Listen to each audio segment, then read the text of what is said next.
이번 시간은 104페이지에 원형지 공급 개발 함께 보십니다. 근데 나중에 우리 다 사업해서 성공하실 거죠? 성공하실 거면 사업 잘하는 분들, 성공하는 사람들 몇 번 만나보시면 그 사람들 하는 거 똑같이 따라하시면 같이 성공하실 수 있습니다.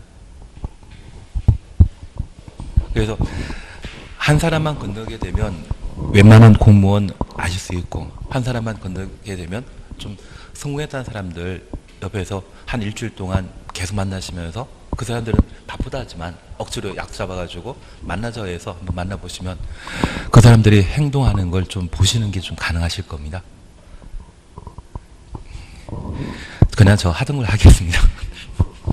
예, 5번 원형지 공급 개발 함께 보십니다. 우선 양가로 1번입니다.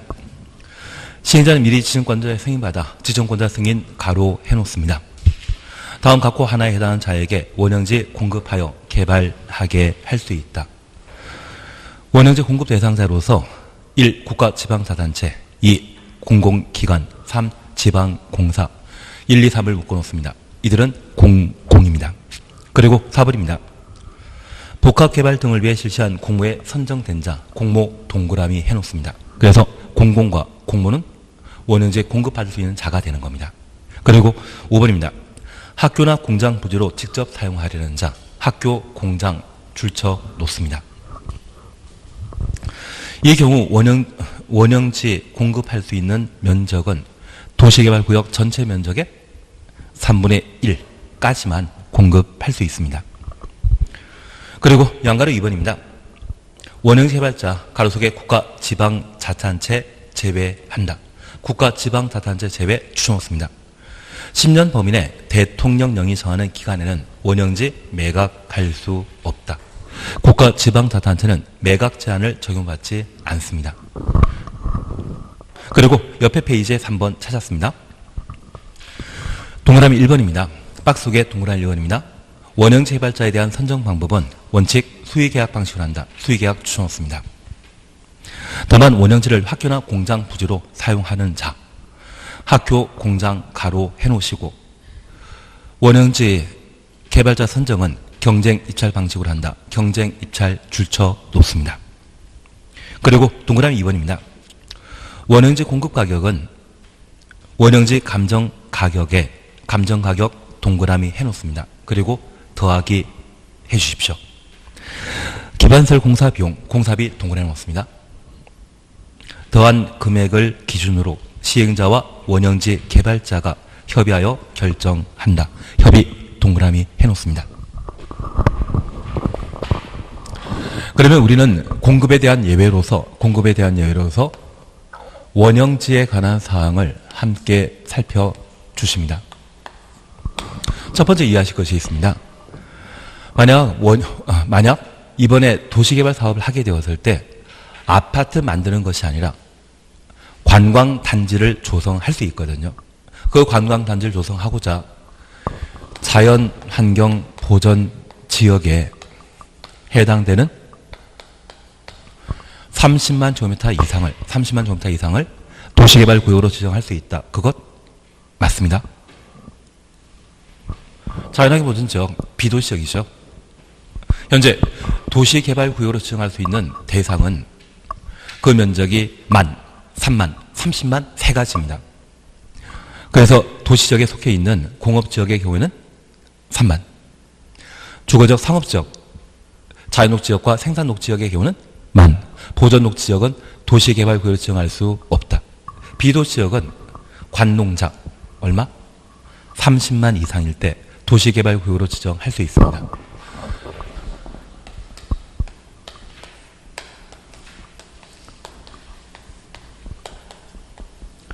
그런데 만약 국가 균형 발전을 도모하기 위해 자연환경 보전 지역에 도시개발구역을 30만 제곱미터 이상 지정할 수 있다. 이 말 넣으면 틀립니다. 여기 국가 균형 발전은 혁신도시 만드는 것이거든요. 그 혁신도시 만들게 되었을 때 자연환경 보전 지역은 도시개발구역으로 지정할 수 없습니다. 우리 국민연금관리공단이라는 곳 들어본 적 있으시죠? 그 국민연금관리공단이 좀 전에 본사가 서울에 있었는데 전주로 옮겨갔거든요. 연금 관리하던 1인자가 지방으로 회사 옮기니 사표 내고 간둬버렸습니다. 그리고 다른 펀드 회사에 취업해버렸거든요. 전주 내려갔는데도 불구하고 회사 관두는데 이 자연환경보전 지역은 설악산 한가운데입니다. 그곳에 혁신도시 만들겠다고 하고 회사 옮겨가게 된다고 하면 기존의 직원들은 계속 다니겠습니까? 사표 내겠습니까?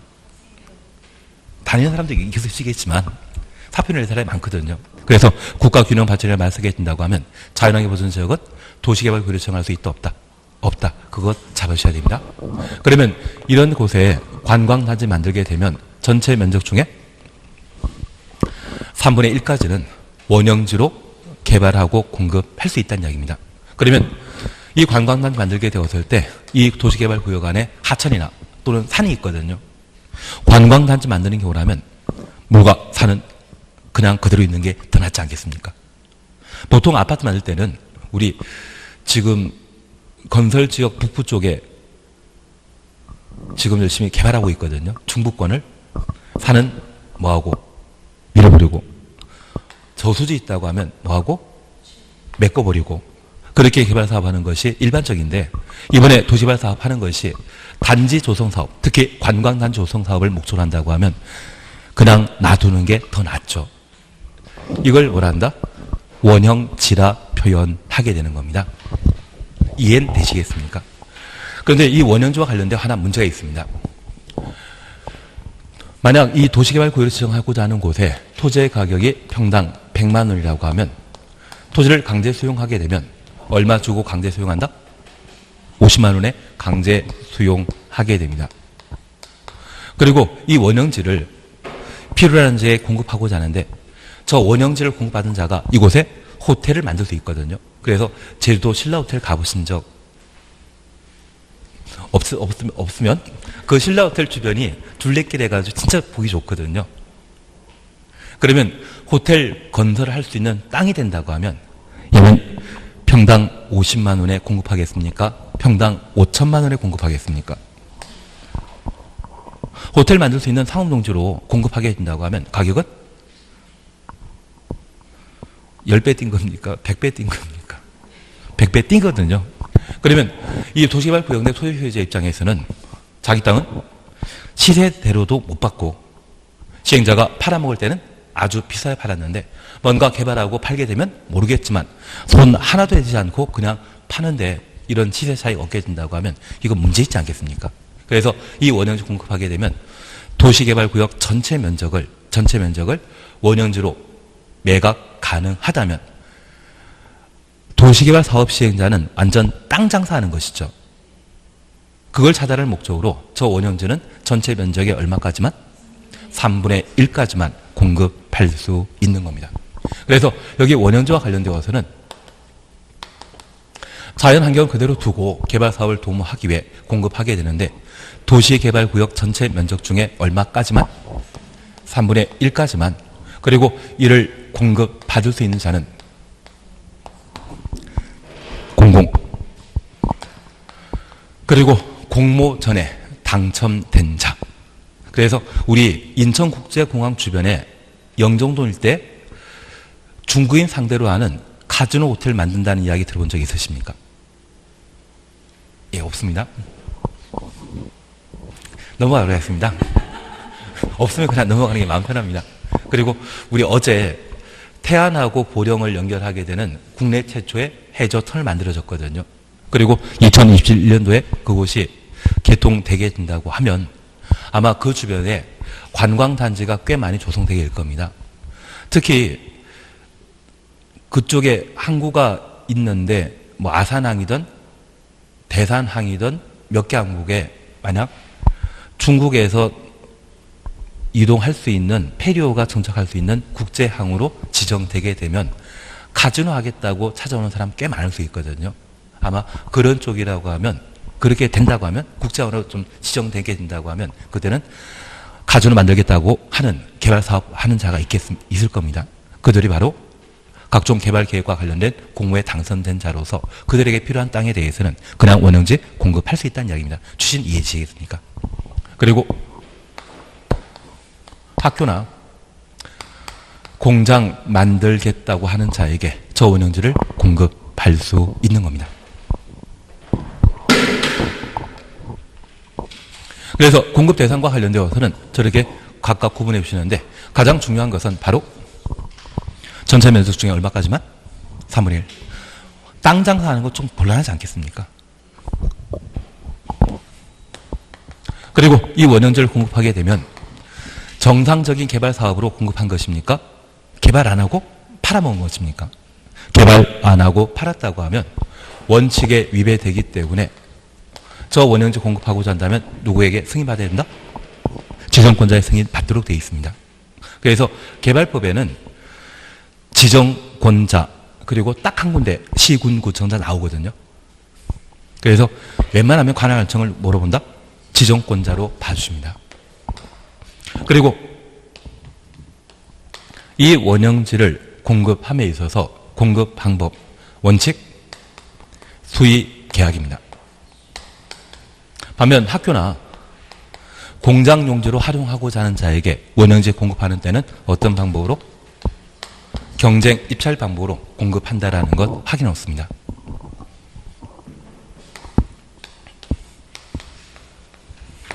그리고 꼭 기억하실 게 있습니다. 우리 공법상 가격 이야기 넣으면 원칙 시가입니다. 그리고 감정평가액입니다.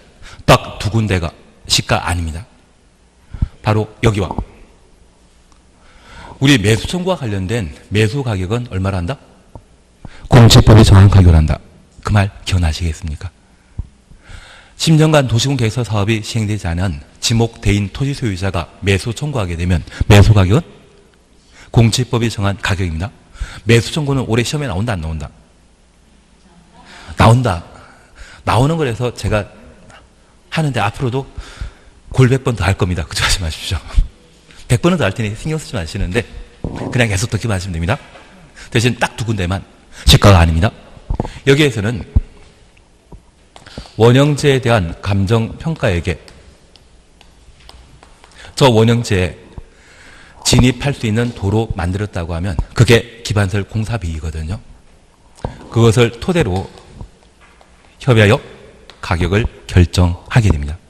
시행자 원형지 공급받아 개발할 자가 협의하여 가격을 결정하는 것이지 협의에 정하는 가격이지 시가란 말 쓰게 되면 바로 틀립니다. 그러면 우리가 잠깐 이해하실 것이 있습니다.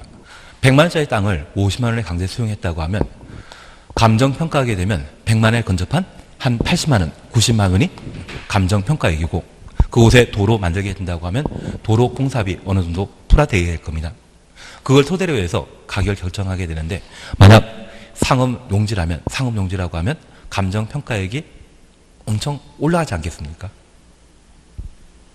시가가 아니라 협의하여 결정한다는 것 다시 한번 기억해 주시고 이 원형지를 공급하게 되면 도시개발 사업 시행자 입장에서는 완전 손 하나 대지 않고 땅 장사하는 것이죠. 그래서 이 원형지를 이렇게 공급하게 되면 공급받은 자가 그 다음날 또 팔 수 있습니다. 팔아먹을 수 있을 겁니다. 그렇게 팔게 되면 자기가 산 가격에 그냥 팔겠습니까? 2배, 3배 더 얹어서 팔겠습니까? 2배, 3배. 그러면 엊그제 수용당한 분 입장에서는 진짜 마음 상하죠. 100만 원짜리 땅을 50만 원에 강제 수용당했는데 거래되는 가격은 평당 5천만 원, 1억이라고 하면 진짜 마음 상하지 않겠습니까? 그래서 저 원형지를 공급받게 되면 10년 지나면 기억이 좀 가물가물해지지 않습니까? 10년이면 강산이 한번 바뀌기 때문에 10년 동안 매각할 수 있다 없다. 기억이 가물가물해질 수 있도록 왜 매각 제한 기간 10년을 정해놓는지 이해되시겠습니까? 다만 이런 매각 제한 기간에 불구하고 저 원형지를 공급받은 자가 국가 지방자치단체라고 하면 이들이 매각해서 남는 이익은 공익에 사용하지 않겠습니까? 그래서 이들만큼은 매각 제한 대상이다 아니다? 아니다. 그거 잡으시는 게 여기입니다. 그래서 우리는 원형지와 관련되어 공급받을 수 있는 대상 규모 3분의 1이라는 말 꼭 기억해 주셔야 됩니다. 그리고 이 원형지를 공급받는 자가 공공 그리고 공모에 당선된 자라고 하면 어떤 방법으로? 수의계약으로 학교나 공장 만들겠다고 하는 자에게 원형지 공급하게 된다면 그때는 어떤 방법으로? 경쟁 입찰 방법이라는 것 기억해 주셔야 됩니다. 그리고 이런 방법으로 원형지 공급하게 되면 공급 가격은 시가대로 공급한다, 협의하여 결정한다. 협의하여 결정한다라는 것 기억하시고, 특별히 이 원형지 공급받고 바로 그 다음날 또 비싼 가격에 거래하게 된다고 하면 이건 문제 있죠. 그래서 원형지 공급하는 자는 최대 몇 년 동안 매각할 수 없다? 10년. 이런 매각 제한은 국가 지방자치단체는 적용되지 않는다. 거기까지 봐놓습니다. 그리고 6번입니다. 수용 사용 방식에 의한 토지화 사업으로 조성된 조성 토지의 공급 사실이었죠. 1번 그냥 지나가시고 2번 모르고, 제가 모르면 같이 몰라야 됩니다. 이제 3번을 보십니다.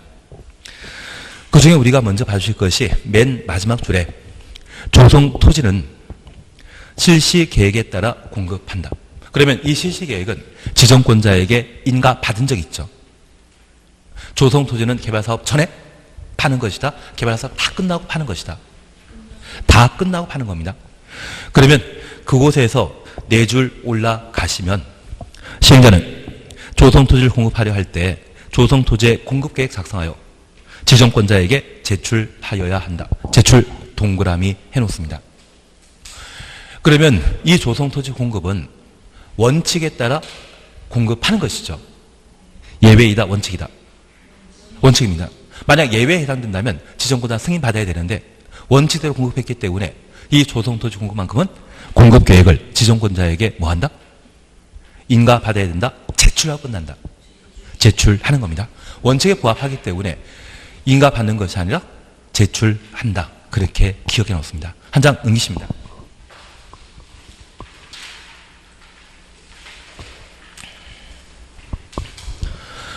공급 방법은 원칙 경쟁 입찰입니다. 그리고 2번입니다. 추첨 동그라미 놓습니다. 추첨으로 분양할 수 있는 경우는 다음과 같다. 330m 이하의 단독택, 국민택 규모 이하의 주택 건설 용지, 공장 용지, 공공택지. 그러면 첫 번째 우리 기억하실 게 있습니다. 만약 조성 토지를 공급함에 있어서 공급 방법은 원칙 경쟁 입찰 방법인데 공장 만들겠다고 하는 분에게 조성 토지 공급하게 되면 그때 공급 방법은 추첨 방식입니다. 그런데 이 공장이 원형지에 공장 만들겠다, 공장 개발하겠다는 분에게 공급하는 때는 어떤 방식? 원형지 붙게 되면 경쟁 입찰 방식이고 원형지 빠지면 추첨입니다. 이해되시겠습니까? 그리고 2번 임대택 건설, 임대택 포함이란 말 사셨죠? 임대택 추천 없습니다. 그리고 밑에다가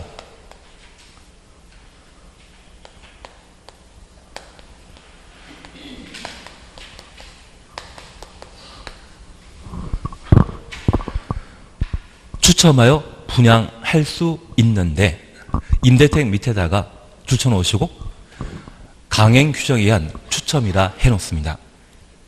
그래서 그냥 국민택 규모 이하의 주택 건설 용지를 공급하는 때는 추첨 방식으로 분양할 수 있지만 임대택 건설하기 위한 국민택 규모의 주택 용지로 공급하게 되면 추첨 방식으로 분양하여야 한다입니다.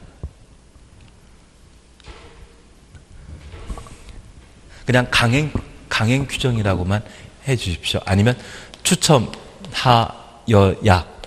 라고만 적어 놓습니다. 하지 마십시오. 안 하는 게 나을 것 같기도 합니다. 그리고 딱 하나만 더 해줍니다. 수의계약이라는 말 사셨죠? 여기 수의계약과 관련되어서는 3번만 봐놓습니다. 토지 상환 채권에 따라 토지를 공급하는 경우, 상환하는 경우는 경쟁 입찰 방식이다. 수의계약 방식이다. 수의계약. 그래서 현재 조성 토지 공급과 관련되어서는 원칙은 경쟁 입찰입니다. 예외 두 가지 있습니다. 추첨 방식으로 분양하는 것과 할 수 있는 것과 그리고 수의계약 가능한데 토지 상환 채권 가진 자에게 토지 상환하는 것은 어떤 방식으로?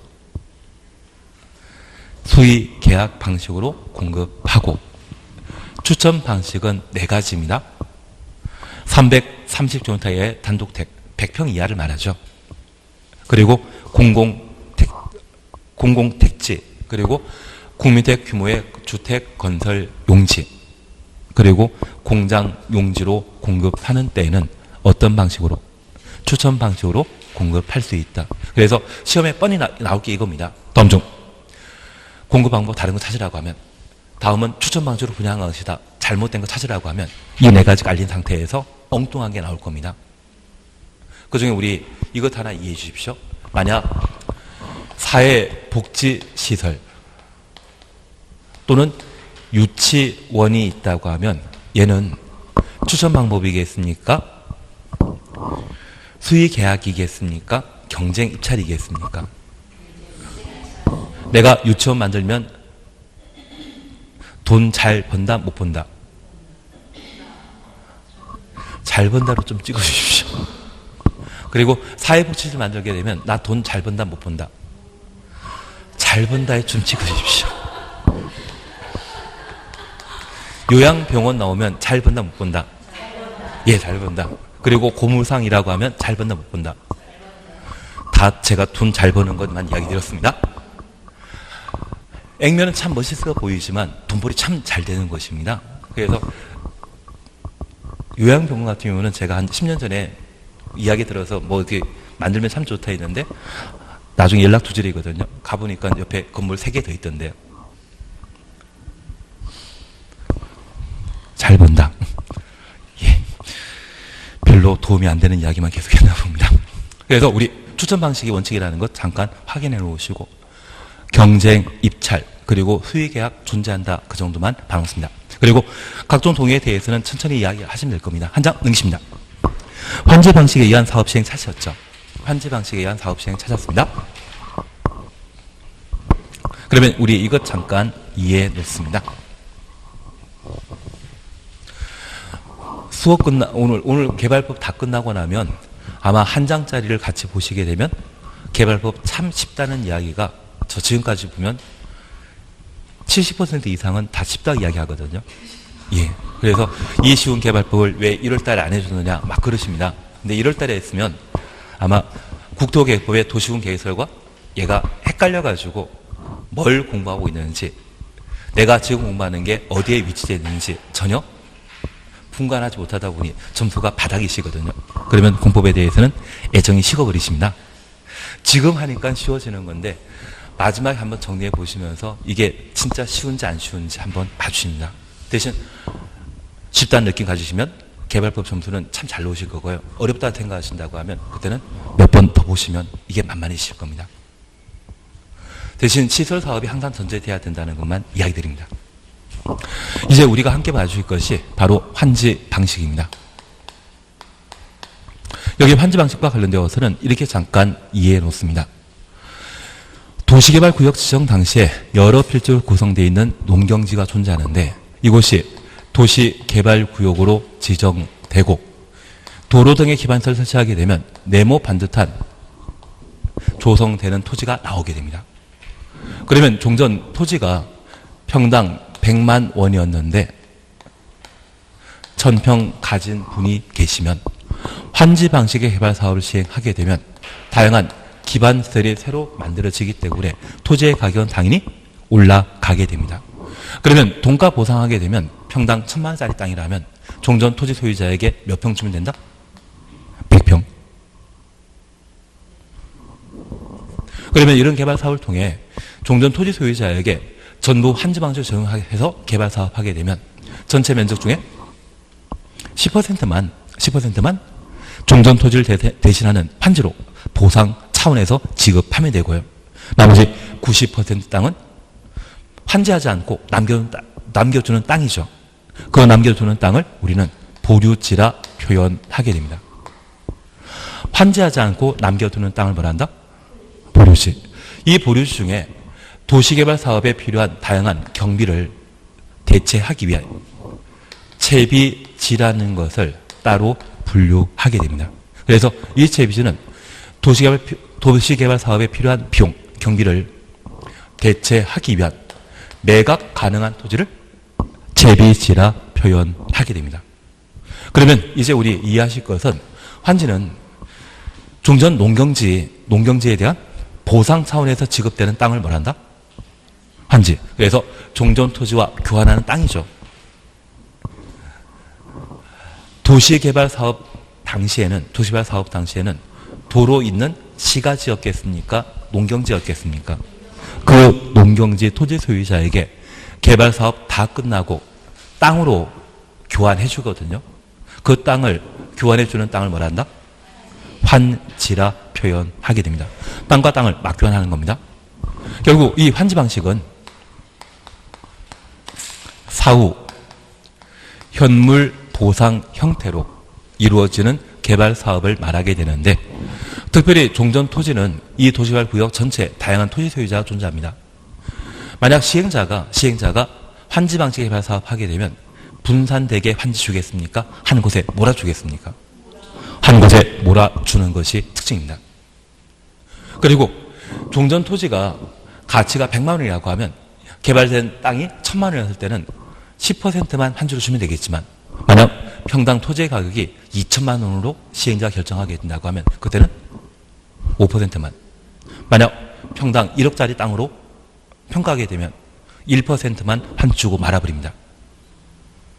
이해되시겠습니까? 그러면 이런 환지 방식으로 사업하게 되었을 때 환지 어디에 줄 것인지, 그리고 몇 대 몇으로 환지 제공할 것인지, 그러한 부분들을 계획해야 되지 않겠습니까?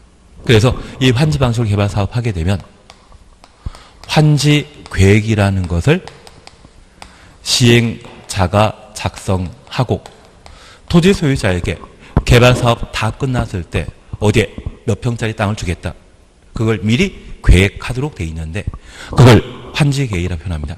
이 환지 계획은 개발 계획이다, 보상에 관한 계획이다, 보상에 관한 계획이 되게 됩니다. 그래서 환지 계획은 사후 현물 보상을 위한 계획에 해당되는 것으로 파악해 주시는데, 저 토지 소유자는 이러한 환지 계획을 제시받았을 때 시행자 믿을 수 있다 없다? 없습니다. 도시개발 사업은 언제든 시행자가 부도 파산할 수 있거든요. 그래서 이 토지 소유자는 저 환지 계획을 신뢰할 수 없기 때문에 행정청이 개입하는 것을 원합니다. 특별히 토지 소유자 시행자의 경우는 보통 비행정청이거든요. 저 비행정청이라고 하면 누구에게 환지 계획을 인가받아야 되겠습니까? 비행정청이라면 가장 가까운 기초지방자치단체, 시군 구청장에게 환지 계획을 인가받도록 되어 있습니다. 그래서 개발법에서는 저 환지 계획 인가에만 시군 구청장 나오고 나머지는 다 지정권자란 말이 나와줘야 됩니다. 환지 계획 인가와 관련되어서는 관할 관청이 누구이다? 시군 구청장. 그러면 우리 지금까지 함께 공부하시면서 공법은 국가가 공익을 달성하기 위해 국민을 대상으로 규제해가는 법률이었습니다. 그 국가는 중앙행정청에 해당되는 각부 장관이 있고 지방이 있었습니다. 저 지방은 광역지방자치단체와 기초지방자치단체로 구분하는데, 서울특별시나 대전광역시에는 여러 구청장이 존재하지 않습니까? 그리고 충청남도에는 여러 시, 군이 존재하고, 우리 세종시 같은 특별자치시, 제주도의 경우는 특별이란 말 붙여준 이유는 기초가 있다 없다? 없는데 불구하고 광역지방자치단체이기 때문에 특별이란 말을 붙여줍니다. 그런데 우리 광역지방자치단체란 말은 넓어서 광역입니까? 둘 이상의 기초지방자치단체가 있기 때문에 광역입니까? 둘 이상의 기초가 있기 때문에. 그래서 광역버스라는 말 들어본 적이 있다고 하면 그 광역버스는 세종시만 다니는 것이 아니라 대전, 청주, 태종 이렇게 운행하기 때문에 광역이지 않습니까? 그 광역이라는 것은 둘 이상의 시군구를 의미하게 됩니다. 둘 이상의 시군구가 존재하는 지방자치단체를 광역이라 표현합니다. 그러면 이들과 가장 가까이 있는, 우리와 가장 가까이 있는 행정청은 시군구청장. 그래서 환지 계획은 누구에게 인가받아야 된다?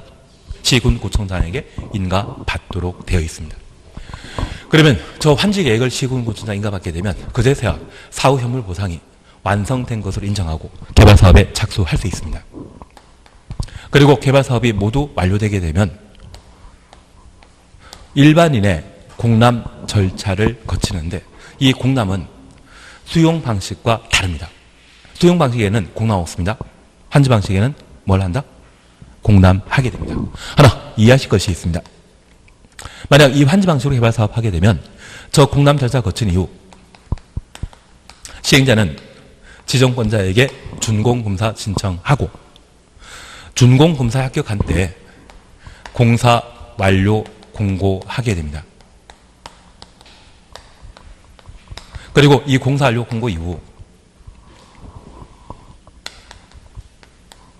환지 처분하며 저 환지 처분을 공고하도록 되어 있는데 환지 처분 공고하는 날까지는 환지 방식의 도시개발구역이고 다음날 도시개발구역 지정은 해제되게 됩니다. 수용 방식일 때는 얘만 필요하고요. 공사료 공고하면 다음날 수용 방식일 때는 도시개발구역 지정이 해제되고 조성된 토지를 이때 공급할 수 있거든요. 대신 환지 방식에는 특이하게 공람과 환지 처분이라는 절차를 필요로 하게 됩니다. 하나 이해하실 것이 있습니다. 이번에 환지 방식의 도시개발 사업을 시행하게 되면 토지 소유자는 보상 받았다, 보상 못 받았다. 환지 인가 당시에는 보상받은 거 없습니다. 개발 사업 다 끝나고 나면 조성 토지 중에 환지 계획에 정해진 환지 그 땅을 받을 때까지 이해관계인이거든요. 이거 받을 때까지 이해관계인이거든요. 그래서 시행자가 뭔가 잘못하는 것이 있다고 하면 계속 간섭할 수 있는 것이 토지 소유자 입장입니다. 개발 사업 다 끝났을 때 옛날에 약속했던 환지 계획에 따른 환지면 문제 없겠지만 환지 계획에서는 분명 100평으로 정해져 있는데 99평만 조성되었다고 하면 그때는 그냥 가만히 있는다? 이의제기한다. 이의제기합니다. 그래서 공사 다 끝났을 때 주민이 내가 받기로 한 환지와 조금이나 다르다고 하면 공람 절차를 거쳐 자신의 의견을 제시하고 이를 반영하도록 되어 있습니다. 저 공람과 관련된 이의제기가 전혀 없었을 때 그제서야 뭐 한다? 준공검사하고 합격하면 공사완료 공고하고 그 공사완료 공고한 날부터 60일 이내 환지 처분하도록 되어 있는데 우리가 하나 이해하실 것이 있습니다. 민법 187조 공부하시다 보면 부동산과 관련된 권리 변동은 뭐 한때? 등기한 때 권리 변동하게 되는데 단세에는 특례 규정이 있었죠. 등기하지 않고 물권 변동 가능한 것. 그게 개발법의 이 제도입니다. 그러면 시행자 입장에서는 소유권 도전 등기할 필요 없거든요. 등기비 만만치 않거든요. 그 등기비 절감시키면서 개발 사업할 수 있는 것이 도시개발 사업의 장점이고 저 환지 처분 공고하게 되면 언제? 다음날 공사 완료 공고하게 되면 종전 토지에 대한 보상 차원에서 공급받는 땅은 환지입니다. 저 환지에 대한 소유권은 언제 생긴다? 환지 처분 공고 다음날 등기하지 않고 종전 토지의 권리가 환지로 옮겨가거든요. 그러면 이 종전 토지의 소유권은 계속 존속하는 것이다? 없어져 버린다? 하나 생겼으면 하나 없어져야 되지 않겠습니까? 그래서 환지 처분 공고 다음날 환지에 대한 소유권이 발생했다면 환지 처분 공고 당일에는 종전 토지에 관한 권리는 계속 유지한다? 없어진다? 없어지게 됩니다. 그래서 우리가 꼭 기억하실 것은 환지 처분 공고 1이라는 말 보게 되면 권리 소멸하는 날이고 환지 처분 공고 다음 날이라는 말 보게 되면 권리 발생하는 날입니다. 등기 관계없이 물건이 변동되는 시점 환지 처분 공고 다음 날입니다. 그거 잡아주시는 게 여기입니다. 그래서 우리가 기억하실 것은 환지 방식 개발 사업하게 되면 환지 방식은 사전 현금 보상이다. 사후 현물 보상이다. 사후 현물 보상하게 되면 무엇을 받게 되는지 계획 필요하죠. 환지 계획은 보상에 관한 계획이지 개발 계획이 아니라는 것을 파악해 주셔야 됩니다. 그리고 환지 처분 공고 당일에는 권리 소멸. 다음 다음 날에 말 보게 되면 권리 발생. 그거 잡아주시는 게 필요합니다. 잘하시는데요. 근데 하고 나서 이게 전체 흐름이 좀 정리되는지만 보시면 됩니다. 바로 108페이지입니다. 환지 방식에 의한 사업 시행과 관련되어 1. 도시발구역 전부를 환지 방식으로 시행하는 경우 전부 환지 차시였죠. 지정권자는 토지 소유자 또는 조합을 사업 시행자로 지정한다. 그리고 이 말 보게 되면 항상 우리가 기억나는 게 또 있습니다. A병동, B병동 하다 보면 G병동, 이 G병동 뭔지 모르지만 그냥 듣기만 하십시오. G병동. G병동에 해당되게 되면 지방자치단체를 사업 시행자로 우선 지정할 수 있죠. 한 장짜리 나오는데 한 장짜리 나와 있을 겁니다. 뭔 짓을 했는지 잘 모르지만 지병동입니다. 오늘도 한 5번 지금 듣고 있는 중입니다. 지병동 해가지고. 그래서 우리가 이 말 기억나십니다. 개발계획 수립고시 한 날부터 1년 내에 토지 소유자 조합이 도시개발 사업 시행자 지정 신청해야 되는데 지정 신청 안 했으면 시행자, 지방자치단체 등을 우선 사업 시행자로 지정할 수 있다. 그게 지입니다. 병. 지하철 만드는 사업은 사익사업이다, 공익사업이다. 지하철 만드는 사업은 공익으로 해주십시오. 지하철은 공익. 그래서 공공시설 사업을 병행할 필요가 있다면 개발사업과 함께 공공시설 사업을 병행할 필요가 있다고 하면 그때는 지방자치단체 등을 우선 사업 시행자 지정할 수 있습니다. 전부 환지 방식을 할지라도 조합을 사업 시행자로 하는 것이 아니라 지방자치단체 등을 우선 사업 시행자로 지정할 수 있는 겁니다. 그리고 동. 국공유지 포함한다, 제외시킨다. 제외. 이번에 도시개발 사업을 지방자치단체가 사업하게 되면 막대한 개발이익 발생하거든요. 그 개발이익을 지방자치단체가 챙길 수 있는 상황이라고 하면 국공유지와 관련된 동의요건은 완화시키는 게 좋겠습니까? 강화시키는 게 낫겠습니까? 지방자치단체가 좋아지는 일이거든요. 동의요건은 완화시키는 게 낫지 않습니까? 개발법에서는 웬만하면 국공유지 포함시키는데 이때만큼은 국공유지를 제외한 면적 2분의 1, 총수 2분의 1. 원래 개발법에서는 3분의 2, 2분의 1인데 그 3분의 1을 2분의 1로 조정하게 되면 규제는 강화된 것이다, 완화된 것이다. 완화된 겁니다. 지방자치단체가 좋아질 일이기 때문에 이때만큼은 규제를 완화시키는 상황이 발생하게 됩니다. 뭔지 모르지만 전부 환지 방식으로 도시개발 사업할 때 토지 소유자, 조합을 사업 시행자로 한다. 이 말 보면 항상 그와 관계된 사항으로 뭐 기억하자? 지병동. 우리는 10월달에 시험 보기 전까지는 지병동 다시 보실 거죠. 계속 하는 겁니다. 그리고 이번입니다. 시행자는 환지 방식으로 개발 사업하게 되면 다음 사항에 포함된 환지 계획을 작성해야 한다. 1. 환지 설계입니다. 이 환지 설계는 도시개발 사업이 완료되었을 때 종전 토지 소유자에게 보상할 환지를 어디에 몇 평짜리 만들 것인지 그걸 계획하는 것을 환지 설계라 표현하게 됩니다. 그리고 2, 3 묶어놓습니다. 필지별로 된 환지 명세, 필지별, 권리별로 된 청산 대상 토지 명세 확인되신 겁니다. 그러면 우리 잠깐 이해하실 것이 있습니다.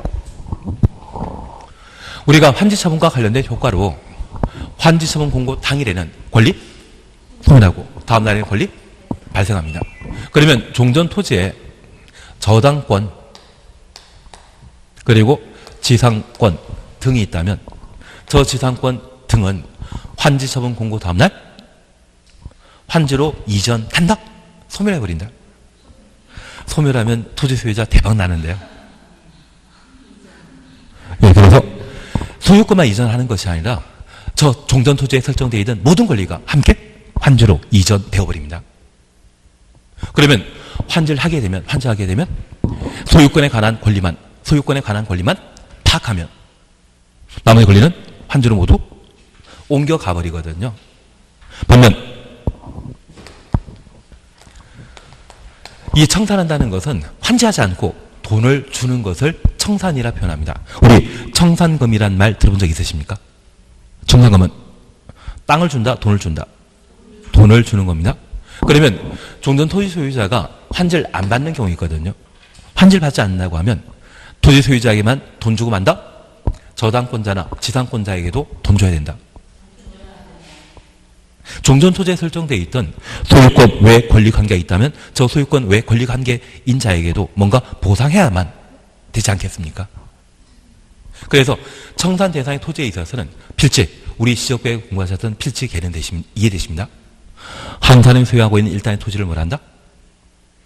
한 사람이 소유하고 있는 일단의 토지를 필지라 하지 않습니까? 초창기에 공부하다 보니까 이제 지적법도 잘 기억 안 나십니다. 그래서 우리 이해하실 것은 환지 대상이라고 하면 권리관계에 대해서는 알 필요 없습니다. 소유권 하나만 알게 되면 소유권에 설정되어 있는 모든 권리가 환지처분 공고 다음날 환지로 이전하기 때문에 권리관계 파악할 필요 없지만 청산하고자 한다면 토지 소유자에게만 돈 주는 것이 아니라 지상권자 존재한다면 또는 임차인이 존재한다면 그 지상권자에게도 뭔가 보상해 줘야 되죠. 그래서 청산 대상의 토지에 있어서는 소유권 관계만 파악하는 것이 아니라 뭐도 파악해야 된다. 권리 관계도. 이해되시겠습니까? 필지란 말은 뭐만 파악한다는 이야기입니까? 소유권. 그래서 환지 명세에 있어서는 소유권 관계만 파악하면 되지만 청산 대상의 경우는 소유권과 모두 소유권의 권리도 모두 파악할 필요가 있습니다. 그래서 왜 청산 대상 토지 앞에 필지 권리란 말 들어가는지 이해하시겠습니까? 대신 환지 명세 앞에는 왜 필지만 들어가는지 이해하시겠습니까? 좀 서운하게 진짜 심하게 내는 사람은 환지 명세 앞에다가 필지 외 권리까지 집어넣는 경우가 있습니다. 그러면 맞는 지문이다 틀린 지문이다. 지금 환지 방식에 너무 당황하지 마십시오. 환지 방식과 관련되어 우리가 이해해 주실 것은 환지 받게 되면 종전 토지에 존재하던 소유권과 각종 권리가 환지처분 공고 다음날 모두 환지로 이전하는 것이 특징입니다. 그래서 환지 명세에 있어서는 소유권 관계만 파악하면 되지 나머지 지상권이나 임차권 권리 관계에 대해서는 파악할 필요 없다라는 것 이해해 주시고 청산 대상의 경우는 소유권만 보상할 것이 아니라 지상권자도 모두 보상해 줘야 되죠. 그래서 권리관계도 반영하게 됩니다. 그리고 4번 채비지 보류지. 환지하지 않고 남겨두는 땅을 뭐란다? 보류지라고 하고 그 보류지 중에 일부 땅이 뭐다? 채비지이다. 역시 잘하십니다. 그리고 입체한지라는 말 우리가 봤는데 이 입체한지는 아파트를 공급하는 것을 말합니다. 그래서 땅만 주는 것이 아니라 땅 위에 건물도 함께 소유권 넘겨주는 것을 입체환지라 표현하게 됩니다. 6, 7, 8, 9 정신건강에 해롭습니다. 대신 9는 좀 필요합니다. 토지평가협의회 줄만 쳐놓습니다. 나중에 나올 겁니다. 한 장 옆에 페이지입니다. 손가락 표시 2개 있는데 정신건강에 해롭기 때문에 부른 거 아닙니다. 저희 우리 공법상 각종 행정계획은 주민 의견 청취한다 안 한다? 주민 의견 청취 한다 안 한다? 한다라고 해주셔야 됩니다. 주민 의견 청취하지 않는 행정계획은 딱 몇 개 있다? 3개.